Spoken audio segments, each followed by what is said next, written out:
जैसे ही हमने कब्र खोली, हमारे रोंगटे खड़े हो गए। अंदर जो नजारा देखा, उसने हमारी जिंदगी बदल दी। ये कहानी आपके होश उड़ा देगी। जैसे ही कब्र खोली और हमने ईंटें हटाई, दहशत से चीखें निकल गईं। अंदर मुंशी करमदीन, हमारे इलाके के एक उम्र दराज बुजुर्ग थे। वह लिखना पढ़ना नहीं जानते थे और कुछ दिन पहले उनका इंतकाल हो गया था। मैं उनके जनाजे और दफन दोनों में शरीक था। जनाजे के बाद जब हम सब घर लौटे, मुझे अपने कुछ जरूरी कागजात याद आए जो मिल नहीं रहे थे। अचानक ख्याल आया कि वे कागजात शायद मेरी अगली जेब में थे और दफनाते वक्त कब्र में गिर गए होंगे। मैंने मौलाना साहब से इजाजत लेकर कब्र खोदी, लेकिन वहां का नजारा हैरान कर देने वाला था। कब्र गुलाब के फूलों से भरी हुई थी। कागजात तो नहीं मिले, पर मैं सीधे मुंशी साहब के घर पहुंचा। मुंशी साहब की बेटी से सारा माजरा बताया और पूछा कि उनके वालिद ऐसा कौन सा खास अमल करते थे। उसने बताया कि उनका दिल बेहद साफ था। वह हर जरूरतमंद की मदद करते थे और दूसरों के लिए दुआएं किया करते थे।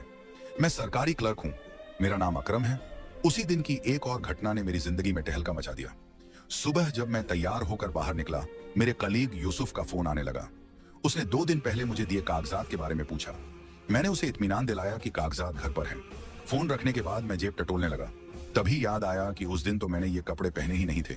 घबरा गया और सोचने लगा कि उस दिन कौन सा सूट पहना था। जैसे ही याद आया, मैं भागकर घर लौटा। मेरी माँ और बीवी मुझे इस हालत में देखकर परेशान हो गई। मैंने उनके सवालों को नजरअंदाज करते हुए अपने कमरे में जाकर वह काला सूट ढूंढने लगा जो उस दिन पहना था। सब अलमारियां उलट पलट डाली, लेकिन सूट नहीं मिला। मेरी बीवी भी परेशान होकर पूछने लगी कि मैं क्या ढूंढ रहा हूं। मैंने उसे बताया कि सूट में यूसुफ के बहुत अहम कागजात हैं। उसने थोड़ी देर बाद याद करते हुए बताया, वो सूट मैंने धो दिया था। ये सुनते ही मैं छत की तरफ भागा। वहां बाल्टी में गीले कपड़ों के नीचे से सूट निकला। मैंने जल्दी से उसकी जेबें चेक की, लेकिन कागजात नहीं मिले। अब मैं सोचने लगा कि कागजात मिलने के बाद मैं कहां कहां गया था। ये शुक्रवार 19 सितंबर की बात है। मुंशी साहब का इंतकाल हुआ था। उनके जाने का मुझे बेहद दुख था, क्योंकि मेरे वालिद के इंतकाल के बाद वही थे जिन्होंने हमेशा मेरा ख्याल रखा। जब कोई रिश्तेदार पास नहीं आता था, मुंशी साहब हर महीने हमारे घर राशन भिजवाते थे। वह खुद कभी इसके बारे में बात नहीं करते थे, पर मैं जानता था कि यह उनका ही काम था। तब मैं यूनिवर्सिटी के आखिरी साल में था। जल्द ही मैं अपने पैरों पर खड़ा होने वाला था।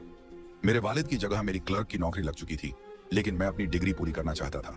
अब्बा की पेंशन से घर का खर्च चलाना मुश्किल था। ऐसे में मेरी पढ़ाई के खर्चे भी एक्स्ट्रा थे। न जाने अब्बा वह सारे खर्चे कैसे पूरे करते थे। अब्बा की वफात के बाद मुझे पता चला कि उनकी तनख्वाह से हमारा गुजारा नहीं होता था। वह तो 24 घंटे में से 12 घंटे काम करते थे, तब जाकर कहीं मुश्किल से गुजारा होता था। मुश्किलों ने मुझे समझ नहीं आने दिया कि क्या करूं।